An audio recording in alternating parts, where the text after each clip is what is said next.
Smack talking where the legends live and the rookies get schooled in law.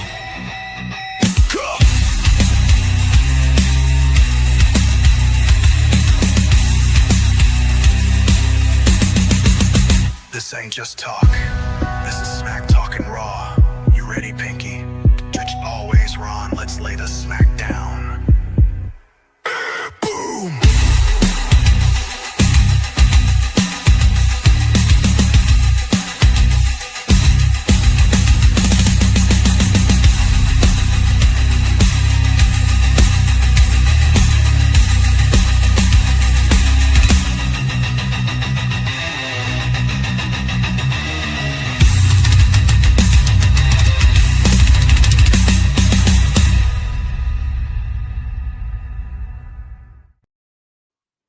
Welcome to another episode of Smack Talking Raw. I'm your boy Pinky, and there's Ron Stradamus in the house. What's up, Pamp? I was sitting up there, I was jamming to our intro, baby. Woo! How you guys doing out there in podcast land? Out in the universe. My man. I am with the one and only, the real world heavyweight champion, the champion of the greatest champion of all time. And you know what I'm talking about, brother. The Winged Eagle. A lot of good memories in the Winged Eagle. That's right. That's right. Man, what a week of wrestling. It was an honor to watch our first AEW pay-per-view together, Revolution. And Revolution was something else. It was. Before we talk about that, we got to give Austin 316 yesterday. They've done such a great job marketing this. This is like a whole thing now. They got WWE shop was giving away 31% off. WrestleMania tickets were 31% off. What a great marketing of just Austin 316. Yes. Yes. The only thing that was missing was like what I was expecting and hoping for yesterday, and I was really disappointed.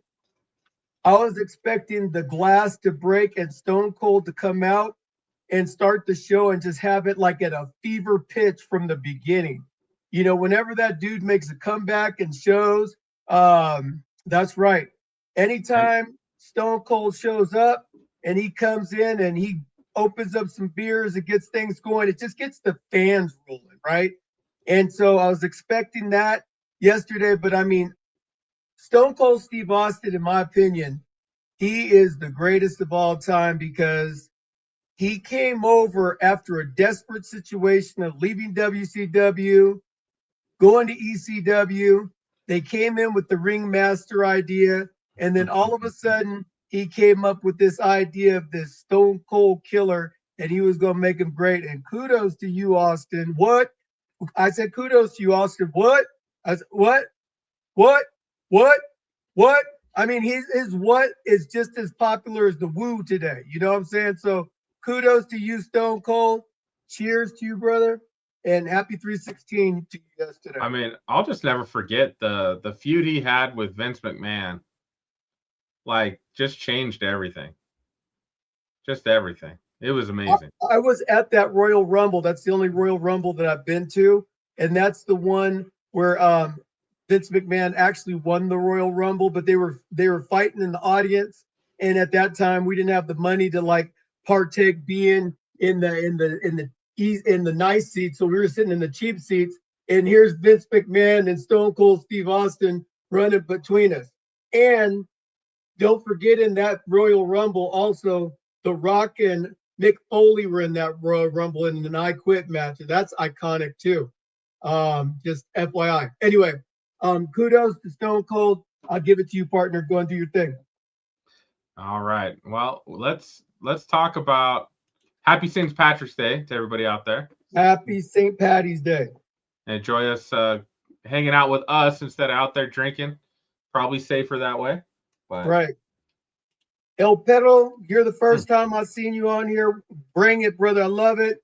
Jedalyn Bassard, yes, sir. Yes, sir. Let's do this thing.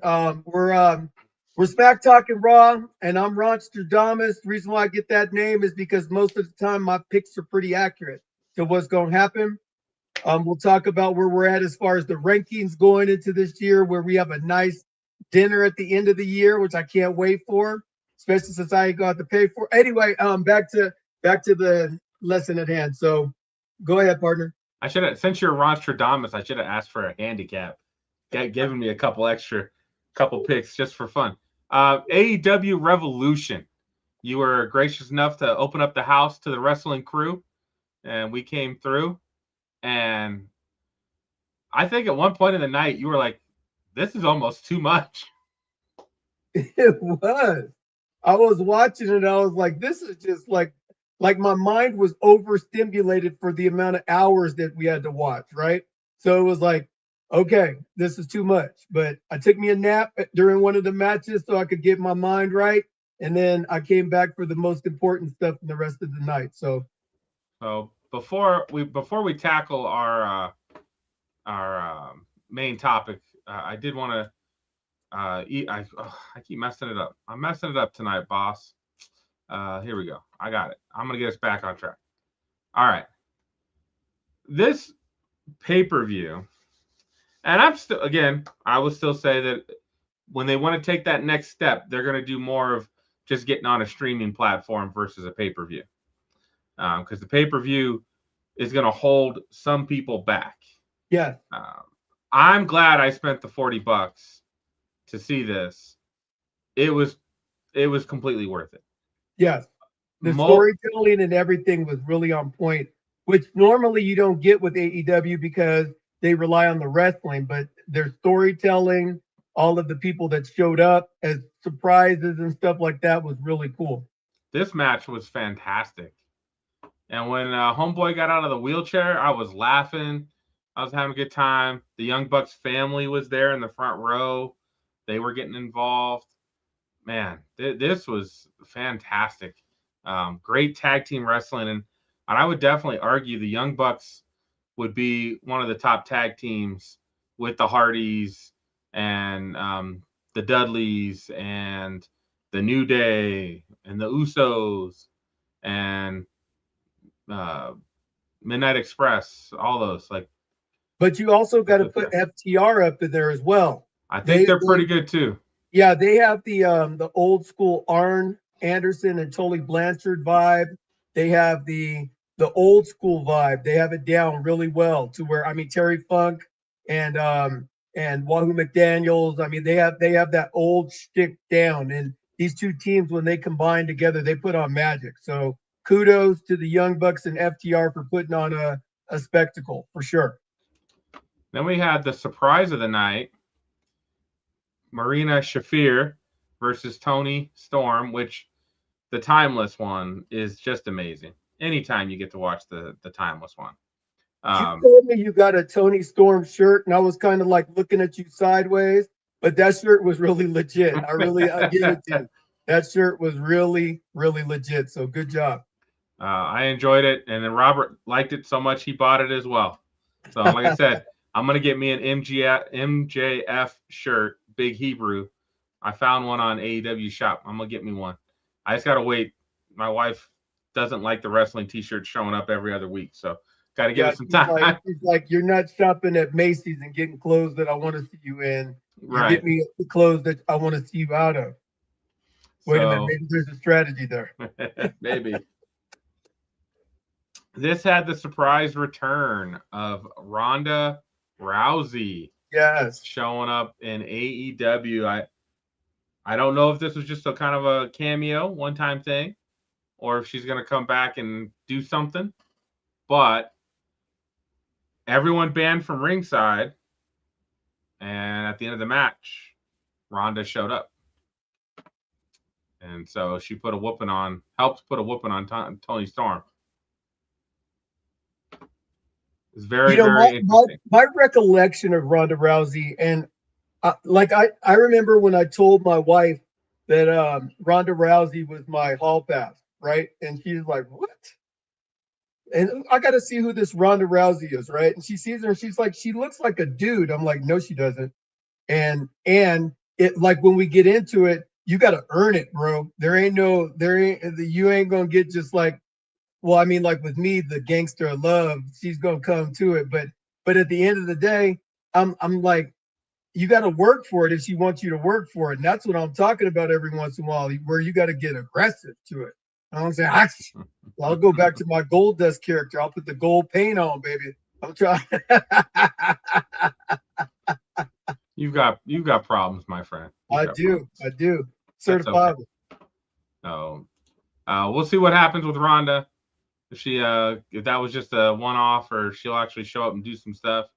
But she is friends with Marina Shafir, supposedly. So yeah, the thing about Ronda Rousey that I just want to interject real quick, in her time with WWE, when they choreographed her really well, i.e., her initial fight that she had at WrestleMania with Kurt Angle versus Shane McMahon, and excuse me, Triple H and Stephanie McMahon. That was an incredible match, and everybody got super excited about it. However, in her future Endeavor matches, there was nothing quite the same, because if you're a true UFC competitor, your natural instincts kick in and you're like, oh, wait a minute. So you're always second guessing yourself. Whereas when you're a professional wrestler, you know what the next steps are because you've already practiced them, rehearsed them, and all that sort of stuff. So we'll see how that translates over into the AEW product.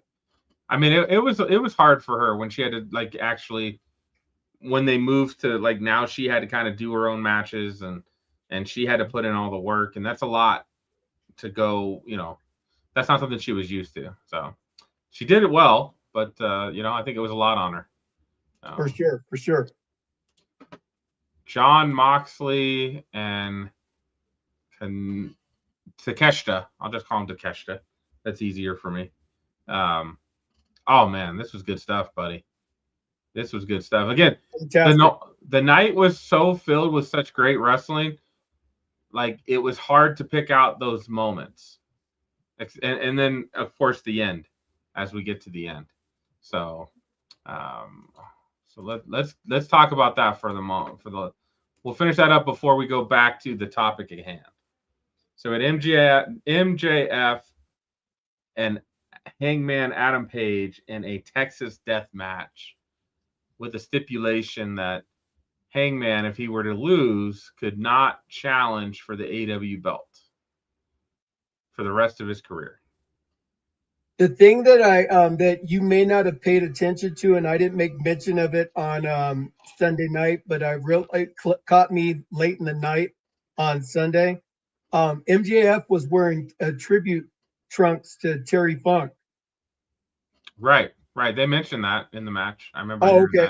I didn't catch that later on in the night. I was like, those aren't MJF's normal attire. And then I was like, who wore that? And then I was like, Terry Funk. So he was like giving the hardcore legend props during his Texas death match. So kudos to MJF. That was crazy, bro. That when MJF took that syringe and put it right through his face, I was like, oh no. Man, they really did it, man. They went all out. That was a 48-minute match. They did a Texas death match, and they did a Texas death match the way a Texas death match should be done. There was no holds barred. They did the light bulbs breaking. They did glass breaking it from a window. They used that glass. They rolled each other in it. They did barbed wire chairs. They did tables. They were even asking for flames on a table, but they could never find a lighter. They did everything they possibly could to make that match epic. And there was a part where it went maybe a little bit overboard, but for the talent that they had in the ring, for the things they had at stake, it was worth the money. That match by itself. Bro, the crowd did not know how to react. There's that moment where it turned from we're happy and excited and this is fun to, oh my God, these guys are going to kill each other. Like the crowd had that look on their face, and that was amazing. It just, like, I don't think I've seen anything like this before to this level. I know there's probably some old ECW stuff that I probably need to check out, but you got to get that on VHS. I ain't got a tape player no more. Man, I got a couple matches that I can send to you that'll put you in that jurisprudence. But this is one of the better ones of this era for sure. Yeah, crazy. So as we put a bow on that, kudos to MJF, who is still the reigning champion, and him standing on top of Hangman Adam Page with the title, celebrating. Well, yeah. Adam Page has just been choked out with the dog collar and counted out to 10. That was a great finish, all of it. So that got me thinking, partner, and as we start watching more AEW, which it's hard to ignore the product. Yeah, what they're putting down, I am picking up, and I'm like, man, this is entertaining. I'm enjoying it. The characters. So I wanted to pose the question to you. We kind of break it down, AEW versus WWE. Well, where do you think AEW is starting to overcome, and it has a little bit better product than WWE? Well, what they started their whole organization on of staying true to the wrestling, they do that. They do that way better than WWE. They put things at stake. The titles, even though they have a lot of them, all of them matter. They're not shortchanging anybody with regards to the product. Some of the character development, like when I first started watching AEW in 2019, there was like all of a sudden people would just be in the ring and fighting. There was no rhyme or reason for why this person would be fighting that person. And then they wouldn't continue the storyline because then the next week they'd be fighting another person. Great matches, but not any kind of depth to the story. I think that when CM Punk and MJF came into their absolute battles that they had, their wars that they had in AEW, I think that's when AEW had to learn to grow up, is when they lost CM Punk, because they didn't have that go-to guy that they just could lean into, so they had to create stars. And I think the thing that they're doing a lot better than WWE is they're creating stars. They're creating people that right now are really good. They have a group that you may or may not have seen before, Private Party. They're a tag team, really exciting guys that can fly all around the ring. You got the Hurt Business, who you didn't see, but they have Bobby Lashley, Shelton Benjamin, and Vontavious Porter. They have a whole bunch of people that you didn't see on Sunday that are there, that are prominent old school WWE fixtures that they don't need to lean into to make the product relevant.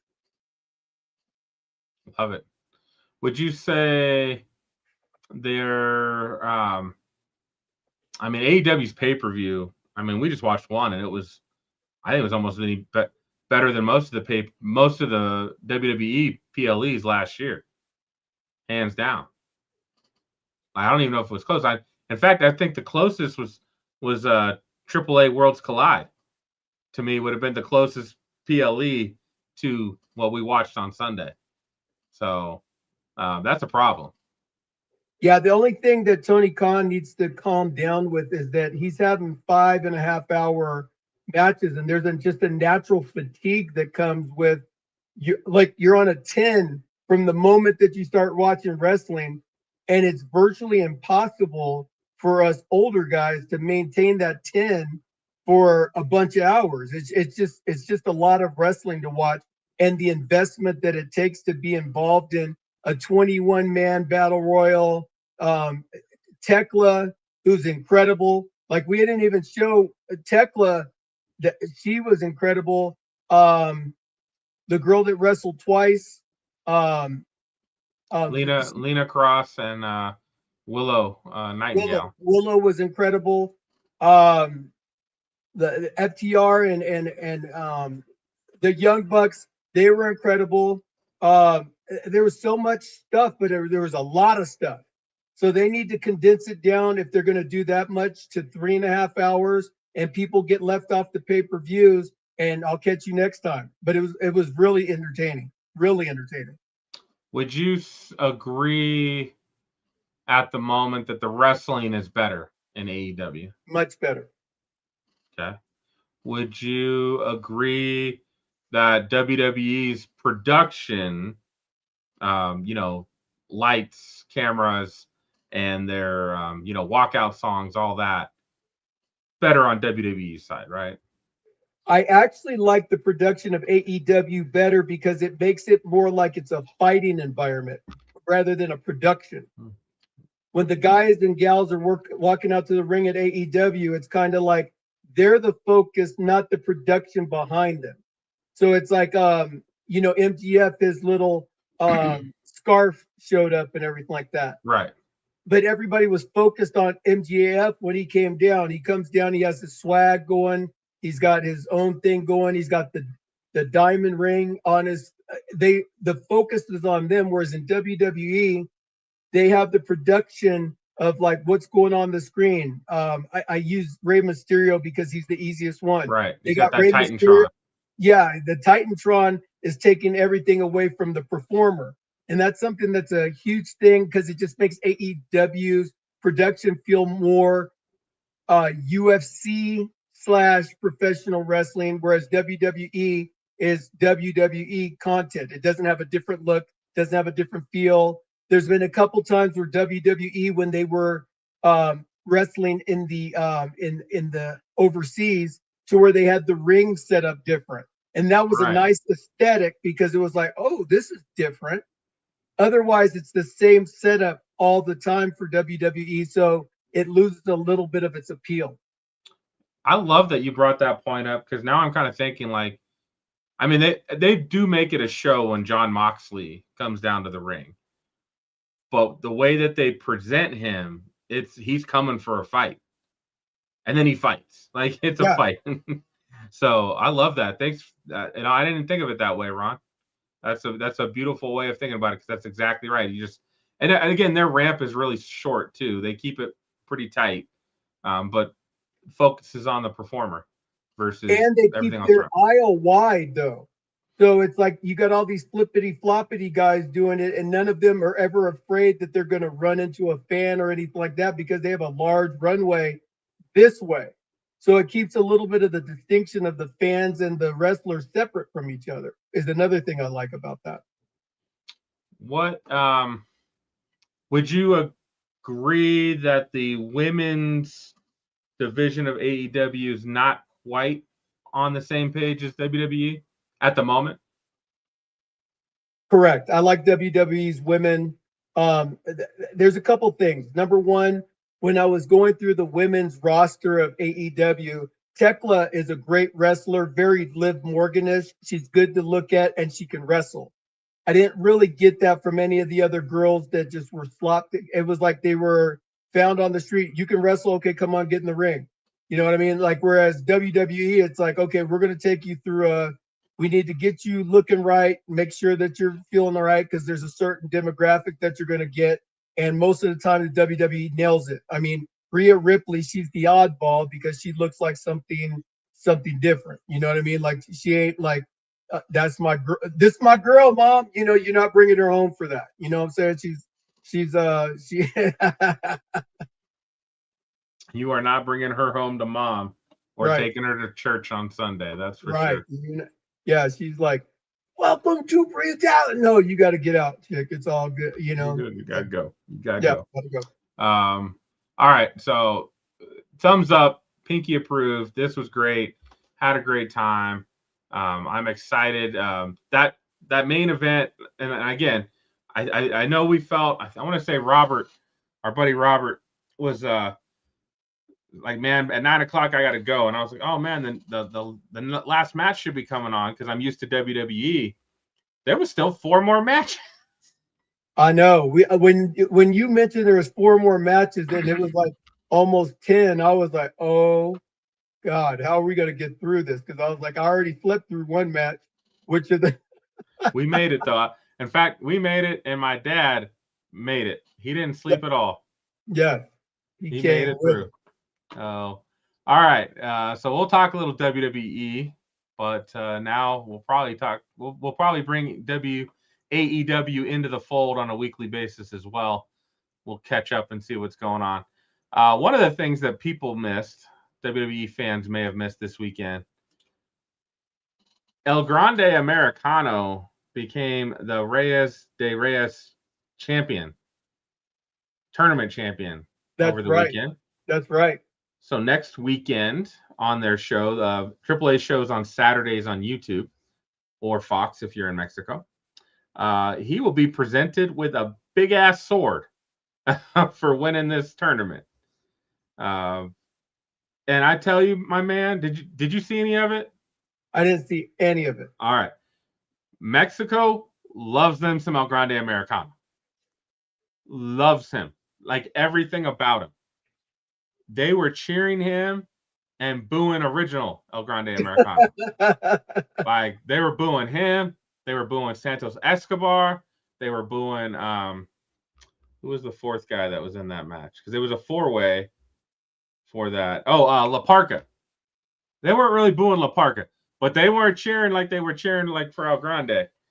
It blows my mind. And my wife was like, "Why are you laughing?" I was like, "Honey, you just don't understand.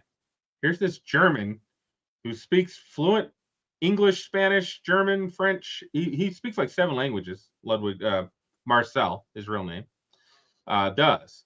Talented individual. I was like, but he's playing a luchador in Mexico, and they love him. Yeah, It he's is killing. crazy. Yeah. Why So, is his nipple all the way to the left? because he'd been through a match. This was like one of his last. Like this is when he won, so he was all excited. Well, he looks like he needs to have surgery. That looks weird. Now he does, based on winning, he does get an automatic championship match with Dominic Mysterio Ooh, as well ooh. for the Mega Championship. Oh, which Dom and El Hijo del Vikingo, who's now hated, he turned. He went from face to heel, and he's really good heel. The crowd definitely does not like him. He brings the heat. The crowd loves Dominic. Obviously, they love Dominic. Almost got involved in this match. There's another guy that jumped in. It was hilarious. Good match. The trash cans, kendo sticks, anything and everything was able to be used. I've never seen a bad Dom Mysterio match. They're all pretty damn good. When he gets in there with Del Vikingo, they're fantastic matches. So They get it done. They get it done. I'm really proud of Dominic Mysterio because when he first came in, he was Rey Mysterio's kid. And rather than him playing Rey Mysterio's kid, they gave him, we want you to be Dominic Mysterio. I want you to go through all of it, go through being hated, go through like fighting with your dad, go through all of it. And eventually you'll become a good guy by proxy. And it's exactly what's happening with Dominic. That's one of the things about the machine of WWE is when they know something's going to happen, they don't give up on it. You're seeing the product of it in Dominic Mysterio. And this would be one of the few stars they have built. He is a star, and they've done well cultivating that. And now, even when he's a bad guy or a sleazy guy, he's still getting cheered. He is almost like Eddie Guerrero. Imagine that. His real dad. His real dad. His real dad. So kudos to Dirty Dom. That was great. That was on Saturday. Didn't do a lot this weekend, so it was a lot of wrestling. My wife was so thrilled. Actually, she does pretty good, man. My wife being thrilled is a whole different thing. I wanna do my rant today. All right, I got you. It's gonna be a little bit softer than what it normally is. Oh, okay. So what I am a little bit turned off, and I know that they're trying to bring a lot of people to the AAA arena, but they are turning Raw into AAA East. And so what's happening is you have a lot of people that don't necessarily speak the language that the broader scale of clientele are watching. So you're hearing a lot of silence in the audience. And that's a big thing of what sells professional wrestling is the audience. When you're watching it on TV, you get a feel for what's going on with the matches, the characters, and everything like that. And so it's like Stephanie Vaquer. I love her wrestling. I love it, like the fact that she's learning English. I speak Spanish, so when she's speaking Spanish, I get it. But the thing that I'm just understanding is that the people that are in attendance aren't digging it. And so, like, what's happening is that there's a like everything's going great, and there's a letdown because now I have to let very talented athletes with great posturing and everything like that come in and start to talk. And when people start getting talking, you got Penta, get them somebody to sound off so that they can still go out and do what they do great. Go wrestle. Talking English ain't your normal number one thing. And if you're going to try to make the whole program around 5 or 6 people making a rush to WWE main roster, that's a part of the problem too, is because you got too much Maxine Dupree and Natty. Natty's trying to like teach her on the fly that this is how you become a professional wrestler. They need to send her down to NXT. They have a bunch of people that they can bring up to the main roster and get them ready to go. Blake Monroe, Casey Jane, all these girls that they can bring up right now and send Maxine down there and get her feet wet so she can be good. So that combination of those two things is causing Raw to be a little bit of a pivot every week. And that's my rant. Clip that. You know, one of the things I'll say about that, Ron, now last night's Raw was in San Antonio. And that's why I felt like they had, you know, El Grande and original El Grande, Penta and Dragon Lee, Stephanie and Raquel. They played to the audience in the arena, which then again, and I didn't think Raw was great because of that. Like I was like, Penta and Dragon Lee was awesome. That's cool. Raquel and Stephanie was okay. It was all right. We'll talk about that in a moment. Let's get back down to SmackDown real quick, because I had a couple things I wanted to say about SmackDown and then move to Raw. So, man, Drew McIntyre, Jacob Fatu. Is this going to happen? Is this going to happen at WrestleMania? It needs to. I want it. I want it. I need it. I feel like Drew's going to lose, and then he's going to go do Highlander. So we're good. Well, we'll be good. He'll come back bigger and stronger. He'll be ready. I am just digging this. I really like this feud. I like it. I'm okay with Cody and Randy now doing their own thing after SmackDown, and we can get Jacob and Drew. So this made me happy. This made me sad. I should like the Wyatt Six more, but they have completely ruined the tag team division on SmackDown.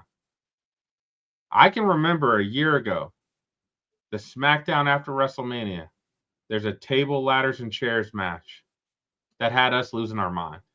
Yep. And none of those tag teams are around. None of them. Motor City Machine Guns, who cares? Street Profits, we ain't seen them in a while. And then DIY is done because Ciampa's in AEW. And then was it those three, or was there a fourth one? It was a triple threat. Triple threat. Okay. Ever since the Wyatt Six came back, they took the titles. They've been kind of going back and forth. And that also includes the MFTs as well. Like I can't just crap on the Wyatt Six without crapping on the MFTs. And I like Solo. But Solo should be Solo. He don't need this whole make make-believe bloodline. Like, it doesn't make sense. And it's characters that nobody cares about. Like, is this the guy holding the lantern right now? Is that Tama Tonga? That's Tama Tonga, yeah. Okay. I kind of like him. Him and Shinsuke Nakamura is kind of going back and forth a little bit. I'm interested in him. JC Mateo, the big ass one, Tonga, and the other one, I could care less about. Like, they can't talk. Their characters suck. Their makeup's worn out now. Like, I'm done. Get rid of these guys. Keep Solo. Keep Tama. Everybody else can go. I don't know if anybody on the Wyatts can stay. I don't know. I mean, we love Bray Wyatt. We do. But none of this is an homage to him. And other, like, it I don't know. I just don't like it, man. It was poorly written from the beginning, and it just continues to be such. You know, if you really want to bring Bo Dallas in the fold as Uncle Howdy and get him to be prominent, you got to find some way to get a world title on him. You got to find some way to get a world title on him. But he only wrestles half the time. That ain't gonna happen. Yeah, well, he only wrestles half the time. They you know, that's the weird thing about the Wyatt Six. Everybody wrestles except for Nikki, and when they do, it's like they interchange who's wrestling. So you don't really get. For a while, Joe Gacy and Dexter Lumis were wrestling a lot, so you're getting familiar with them, and you're like, oh, okay, these guys are pretty good. And then they changed it up. Now Howdy and Rowan are doing more of the wrestling. You're like, what's going on? Best thing they've done is they had a crazy kind of no holds barred match with the Psycho Clowns from AAA. That was really, really cool. That was the best thing they've done since they've been back. Yes. So before you leave this clip, Roman Reigns did something on Monday Night Raw that lets me think that there's going to be a full reunion of the bloodline going into WrestleMania. And that is, he looked down the camera and he said, you know, to all my cousins, all my family, anything before WrestleMania or anything after WrestleMania is yours. At WrestleMania, I want Punk. I want Punk. So I start to think to myself that Solo Sikoa is really not up to very much. Having him move to Monday Night Raw and be a part of the revitalized bloodline and just ditching the MFTs altogether, it seems like that's the direction that WWE is heading with regards to the bloodline, the full reuniting of them. I mean, you got Jay and Jimmy, you got Roman there. Sammy's not doing very much, and Solo's not doing very much. So I could see the potentiality of having those two switch over. Maybe the MFTs come over, maybe they don't, or whatever. But I think you're going to see a full reunion of the bloodline here in 2026. You know, and maybe that'll be fun. I won't say no to that. I was really tired of the bloodline when it finally ended, so I don't know how I feel about it coming back. But it's got to be better than this. The MFTs suck. All right. We're going to talk about something else that sucks. And she may not suck. But, bro. They listen. I know they listen. This girl moves no merch. She gets no reaction. No pop. It sounds like most of the locker room doesn't like her. Like, what are we doing here? The only thing I can think of is that they're waiting for Bianca to come back because they want Bianca to be the one or Naomi to be the one to take her out because that fulfills on that storyline. I think that come to WrestleMania, they're giving her a more credible competitor because, you know, Rhea Ripley has the name, the nostalgia, and everybody goes in with the thought, oh, Rhea's going to just kill her. And I can only see that the only way to bail Jade Cargill out as well as Triple H on this one is to have Jade go over on Rhea in a very spectacular type of match. That makes me sad, Ron. I don't know if I can handle this no more. Bianca may never be coming back. She's been out a year for a finger, man. I don't know if she's ever coming back. She keeps putting out videos. You don't know what Montez Ford is into. She keeps putting out videos like barely able to move her finger, man. Like, chop that sucker off and let's go. You Ronnie Lott that thing. Let's go. Do what needs to be done. We need Jade Cargill to go. Save us, Bianca. I don't even like Bianca. You know, if I'm rooting for Bianca to come back, something's wrong.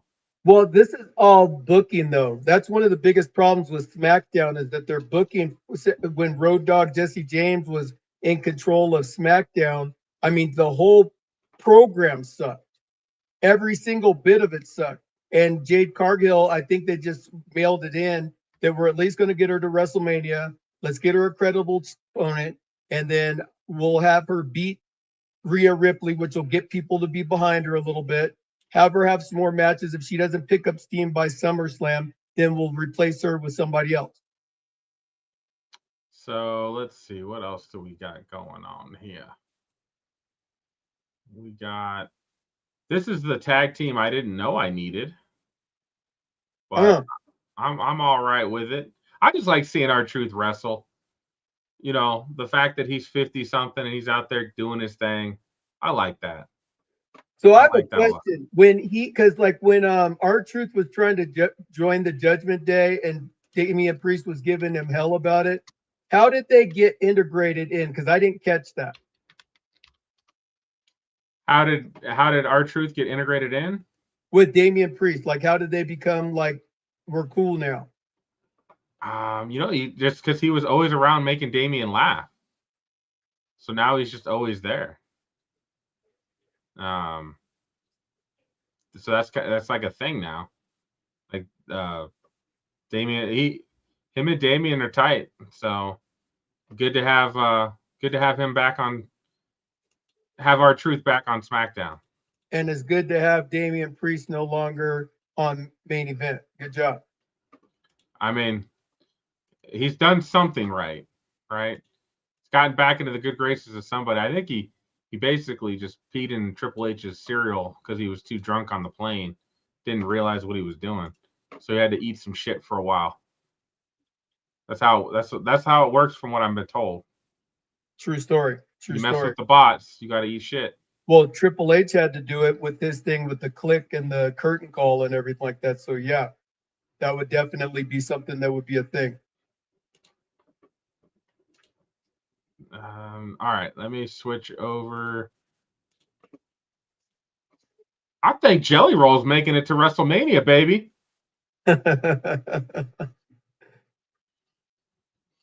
Jelly was rolling. He had them hips going. I was like, get it, Jelly. You do that, Kit Wilson. Jelly Roll loves the product. I wish that they could somehow get Bad Bunny to come back, because when that dude came in the little time that he was at WrestleMania and in Puerto Rico and everything like that, he not only has the presence of a superstar, he wrestles like a WWE superstar. So that was incredible. Bad Bunny is legit. And the rumor is he is coming out sometime this year, is the rumor. So, but Jelly's on SmackDown this week as well. So I've got a feeling Jelly's in WrestleMania, baby. Because he's got a whole summer tour going, which I think is like right in the middle of SummerSlam. So I don't know if he'll be making SummerSlam again, but he can make WrestleMania. Kit Wilson has cooled off so much. He was hot as a firecracker, his music and everything coming to the ring. And all of a sudden, he started drawing Jade Cargill reviews. Like when he comes to the ring, nobody's doing anything anymore now. Jobber. Yeah, he just well, he's got to be he's still got to be obnoxious enough that you like him, but then you also want to see him get punched in the face. That's his job.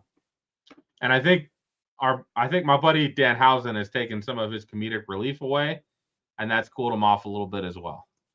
Danhausen. Good job, Dan. Danhausen. All right. So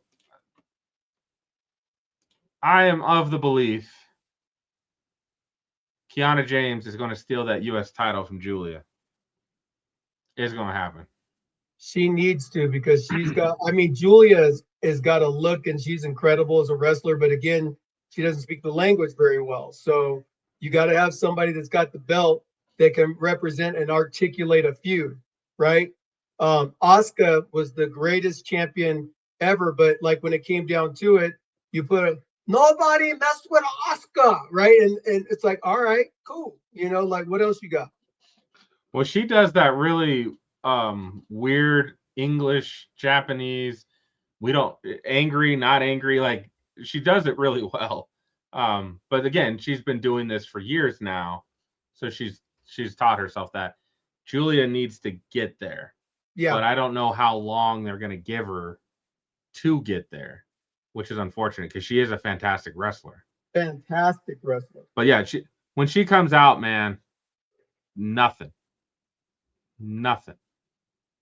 We like her because we watched her in NXT, so we're like, yeah, Julia's awesome.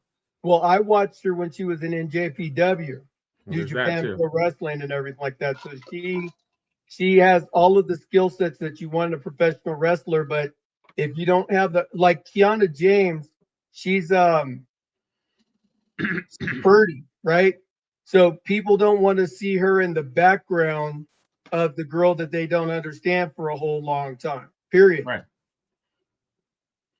Here was the prettiest moonsault, Tiffany, and I guess it sounds like Tiffany is coming for the U.S. title. Is actually what's happening.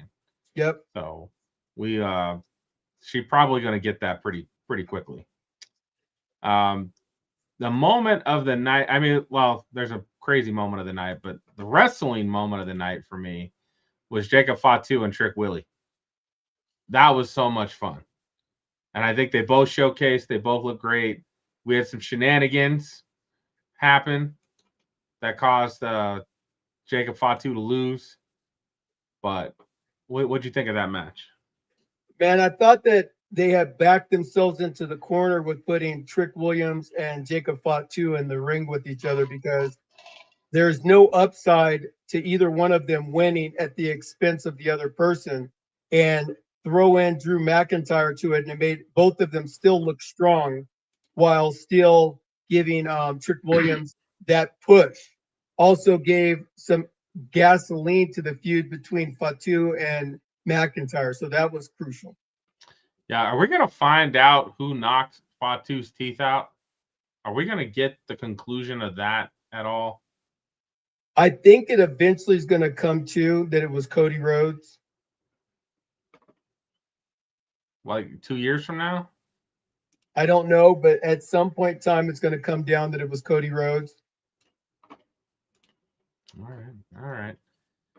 Well, corporate Cody, as Drew will call him, got to meet up with his longtime friend Randy Orton and do a contract signing. And you know, when there's a contract signing, it's just not signing a piece of paper. Something's got to happen. Something's got to happen. And something happened, it did. Now, this was really, really good because last week when we were breaking down on the show, hey, Cody won the title back from Drew. He's going to face Randy Orton. And you talked about, are we doing heel Randy versus face Cody? Are we doing heel Cody versus face Randy? What are we going to do? They answered that already for us, Ron. And this is how we're going to try to build a feud for the next 4 weeks.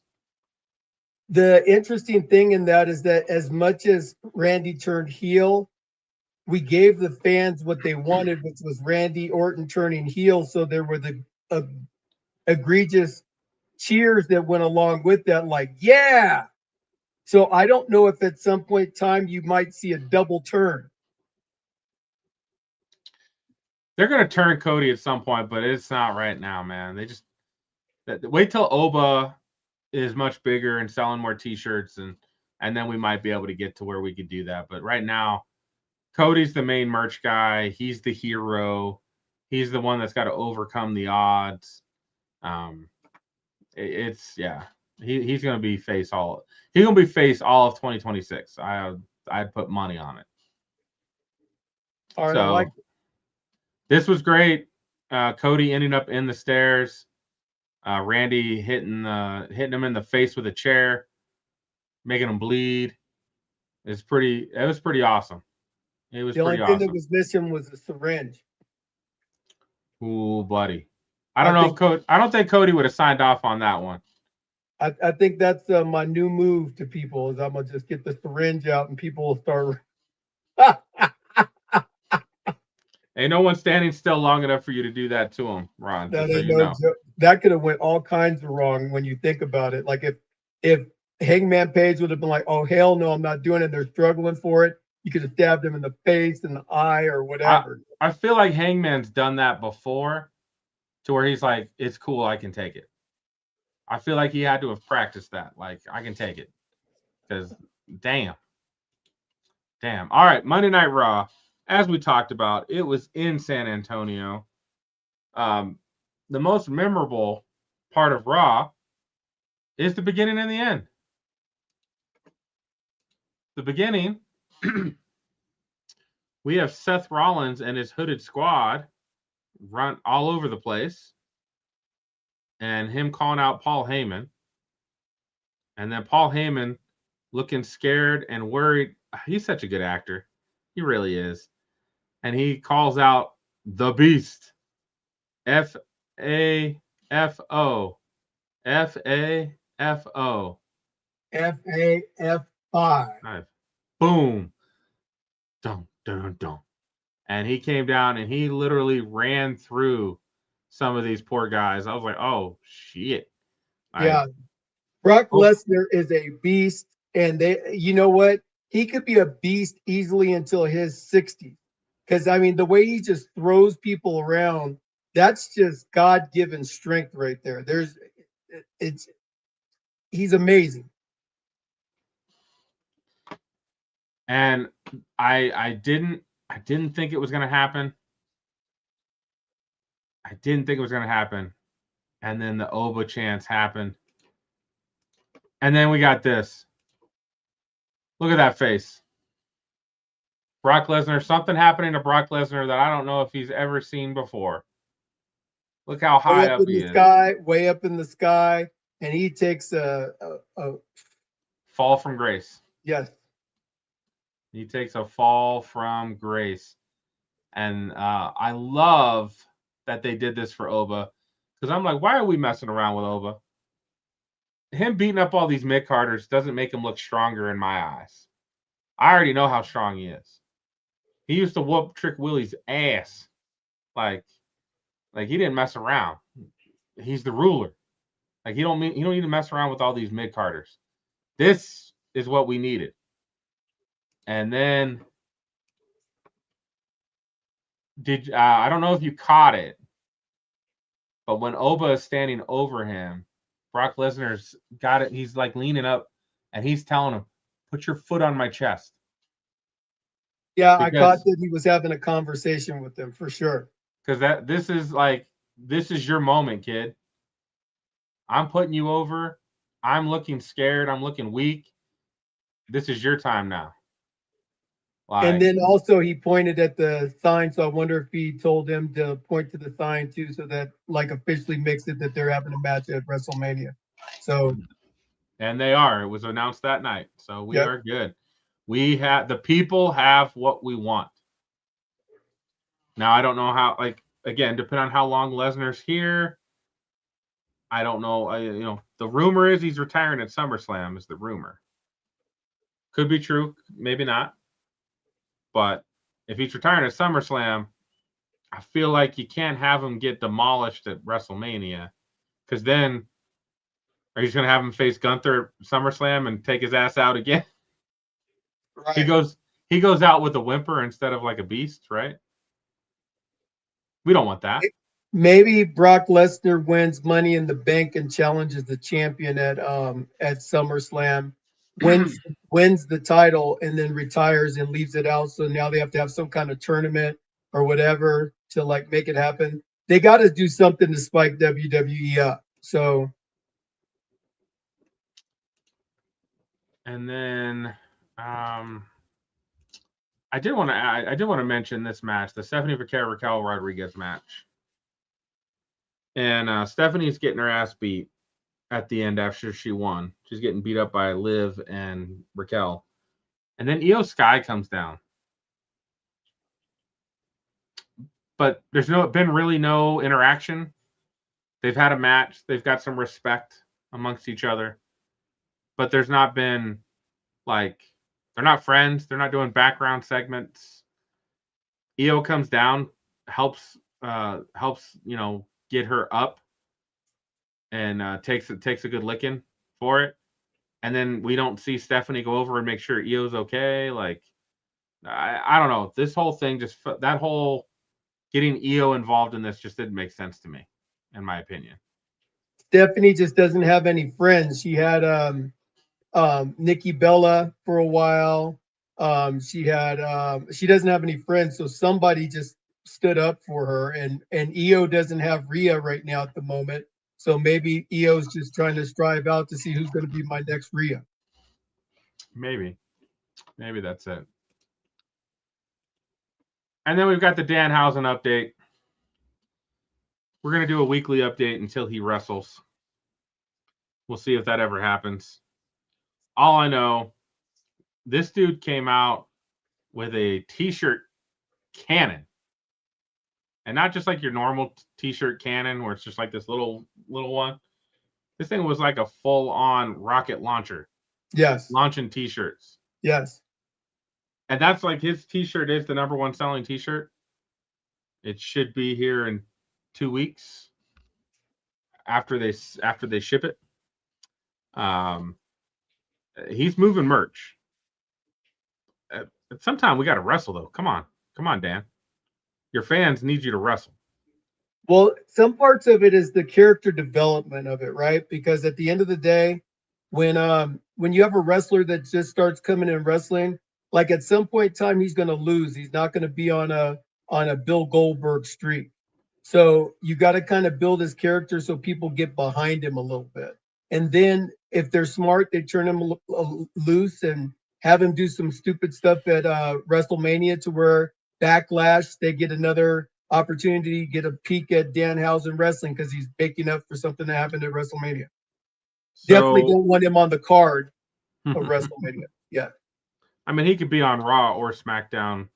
You know, he could be on SmackDown Friday before WrestleMania. Then he could be on Raw on Monday. Like, he could do double duty. Who should his first opponent be? The Miz. The Miz. You like that? Yep. And who did he just curse? Didn't he curse? Grayson Waller. Grayson Waller.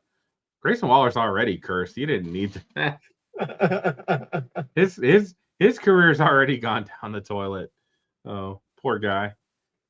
He looks good. He looks the part, but that guy's he's unfortunately they hitched him up to the New Day, and then it was like, oh, well, that was kind of funny. But now with Xavier Woods gone, it's played itself out. It's gone. It's done. Yeah, poor Grayson Waller. All right, partner, tell the people what's up. We're not going to talk about Punk and Roman? Oh, did I have a Punk and Roman? You know what? I didn't, but let's talk about it. Yeah, let's do that.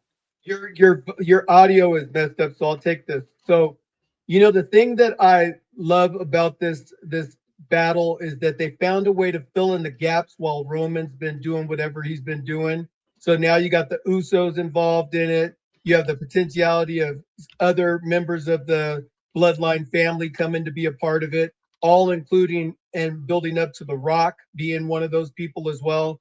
Not saying The Rock would come back, but I just love the fact that they did that, and the fact that Roman called CM Punk old, and that got enough of a jerk out of Punk to say, I'm going to punch you in the face and I'm going to be the aggressor now.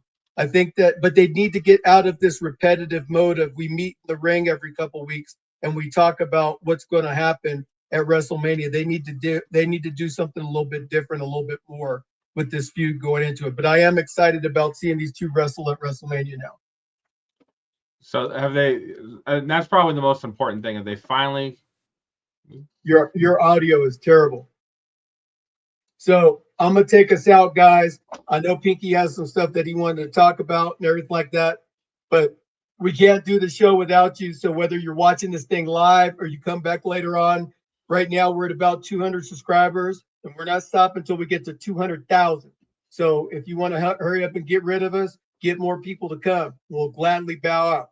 Just kidding. We're not going nowhere, because if you're not down with Smack Talking Raw and the Pinkster and the Stradamus, I got 2 words for you. Sucker!